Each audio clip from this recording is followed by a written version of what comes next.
एक दिन पीपा जी और सीता सहचरी जी तो द्वारिका में भगवत साक्षात्कार के बाद वहाँ द्वारिका में महिमा सुनी। कुछ चीदर चिदरानी जी नाम के एक भक्त है, गृहस्थ भक्त थे चीदर चिदरानी जी, तो वहाँ गए। अब वो ऐसे महान भक्त थे कि सब कुछ उनका संत सेवा में जा चुका था, मतलब यहाँ तक कि खाने के लिए भोजन भी नहीं था। वो भगवत आश्रित निरंतर नाम जप, और एक वस्त्र चीदर जी के शरीर में फटा पुराना धोते और एक नया वस्त्र चिदरानी जी के शरीर में था। चीदर जी ने देखा पीपा जी और सीता सहचरी आई, बहुत ही एकदम विकल हो गए कि इतने बड़े महान संत हमारे पास आए। मिले, खूब आनंद से बैठे। चीदर जी घर गए अंदर और चिदरानी जी से कहा आज संत विमुख जाएंगे, क्योंकि हमारे पास कुछ है नहीं, बाजार में कोई उधार देता नहीं, कुछ नहीं है जिसको हम बेच सके, क्या करें। तो चिदरानी जी ने कहा आप शोक मत करो, ये हमारा नया वस्त्र है, कुछ बिकी जाएगा टका दो टका का, तो इससे चावल और दाल खरीद लाना, जो भी मिले भोग तो लगा देंगे। वो प्रसन्न हो गए।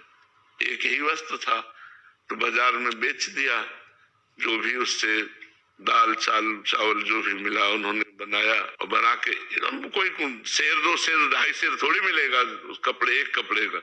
तो लेकर के पीपा जी सीता सहचरी को बाहर चीदर चिदरानी जी ने कि आप पाओ, तो उनका भक्तानी को भी बुलाओ, सीता सहचरी जी ने कहा। तो उनका नहीं, रहने दीजिए भक्तानी को आप, तो वो मैं लिवा के लाती हूँ। अंदर गई तो आंखों में आंसू और मुख में भगवान नाम, और रसोई में बैठे हो भगवान का चिंतन करे कि भगवान आप बड़े कृपाल हो।